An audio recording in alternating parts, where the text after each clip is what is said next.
Стравами з молодої картоплі сьогодні нікого не здивуєш. Зазвичай просто відварена з маслом та свіжим кропом. Але кухня, як релакс, вирішила зазирнути трохи глибше. В старих етнографічних записах Поділля та Волині зображається зовсім інший забутий спосіб подачі картоплі під оксамитовим вершковим соусом. Саму ж картоплю не просто варили, її пряжили, тобто дуже повільно вона томилася в глиняному горщику в печі.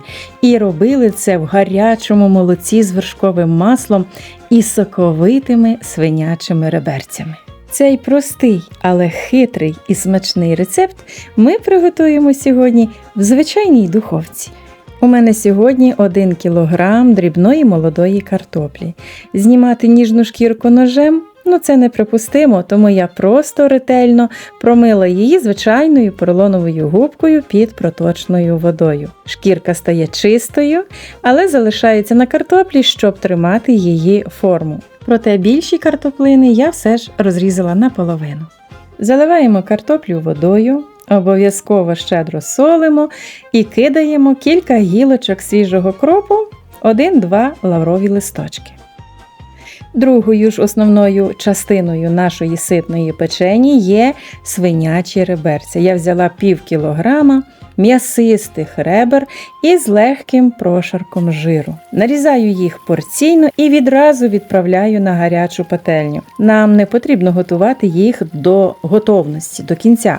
Важливо лише швидко запечатати м'ясо з усіх боків. Доки м'ясо смажиться, нарізаю 1 велику цибулину. Коли реберця схопилися рум'яною скоринкою, забираю їх і в ту юшку, в якій вони тушкувалися, висипаю цибулю. Вона пускає сік, карамелізується і віддасть майбутній страві свою солодкість. І от тепер, коли цибуля в м'ясному соці вже майже карамелізувалася, ми її солимо.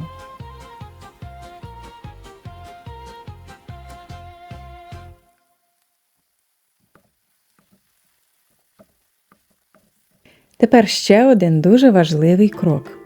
Рум'яні підсмажені реберця маємо посолити та поперчити з усіх боків. Я взяла сіль і суміш перців.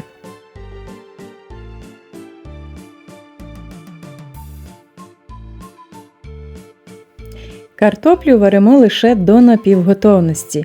Вона не повинна розсипатися, а лише насититися ароматом кропу і лаврового листочка зсередини, аби потім віддати цей дух нашій страві в печі.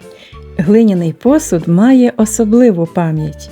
Глина дихає, тримає тепло і віддає його страві так лагідно, як це робила колишня стара забута піч.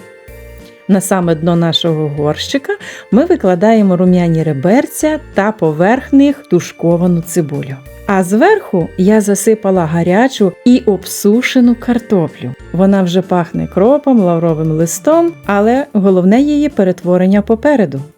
Використовуємо той самий секретний прийом із давніх рукописів. Підігріваємо молоко і гарячим будемо заливати картоплю з м'ясом. Виклали всю картоплю, злегка втрамбували, розрівняли і трохи солимо.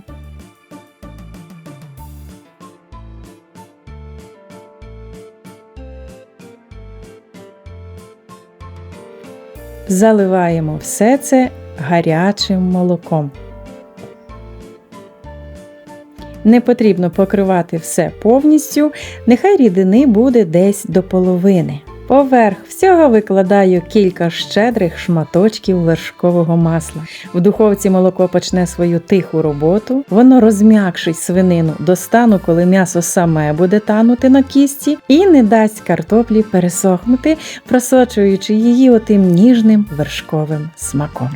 Доки печення при 190 градусів запікається 1-20 хвилин в духовці, ми займемося тим, що зробить цю страву шедевром. Приготуємо наш фірмовий оксамитовий соус. В українській кулінарній традиції розтерті варені жовтки часто використовували для загущення всяких підлив. Це робило їх поживними і густими, без зайвого борошна. Тож ми беремо 2 відварені жовтки і добре розтираємо їх з часником, зі сіллю і зі свіжим кропом.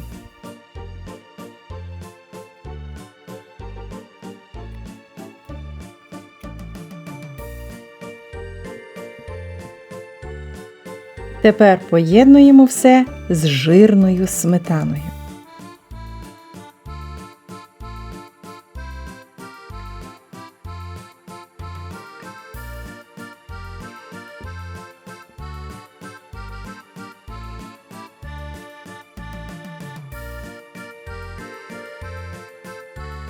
Наш соус стає густим, кремовим, набуває красивого теплого кольору, а часник і кріп в сметані одразу дають той самий знайомий аромат, від якого так затишно на душі. А ось і моя картопелька з гарячої духовки. Вона ввібрала в себе молочко, стала м'якою, але, друзі, погляньте, вона зберегла чудово свою форму. Аромати розлітаються по кухні і крізь відчинене вікно просочуються на вулицю. Викладаю гарячу печеню на тарілку. Так, саме печеня, бо ж в українській традиції печенею називали страву з м'яса, яка тушкувалася довго, запікалася в духовці чи в печі з картоплею, з іншими овочами, часто саме в глиняних горщиках. Знаєте, я от саме зараз подумала про одну річ. Мені часом пишуть в коментарях: навіщо стільки розмов? Дайте короткий, сухий рецепт. Але я так не вмію і, якщо чесно, не хочу. Бо ми тут з вами збираємося зовсім не для цього. Ми шукаємо затишок, шукаємо своє українське коріння. І ось тепер отой самий секрет смаку страви. Щедро поливаємо гарячу картоплю і реберця прохолодним сметанно-часниковим соусом. Від тепла щойно вийнятої страви часник і кріп миттєво починають віддавати свій шалений аромат, а сметана з жовтками тане і огортає кожен шматочок оксамитовою глазур'ю. Повертаючи такі от прості, але хитрі страви, я мрію донести до кожної української кухні не лише смак, а й пам'ять. Пам'ять про те, як пахла неділя у наших предків, як неспішно мліла вечеря в глиняній печі, а скільки любові було в отому кожному простому русі на кухні.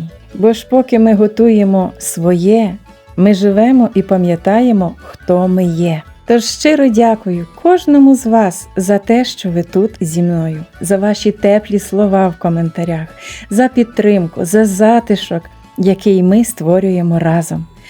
Кожен ваш перегляд, кожна вподобайка – це тепло, яке надихає мене готувати далі. Дякую, що бережете і шануєте українські традиції. З вами був український кулінарний ютуб-канал «Кухня як релакс». До нових українських відеорецептів!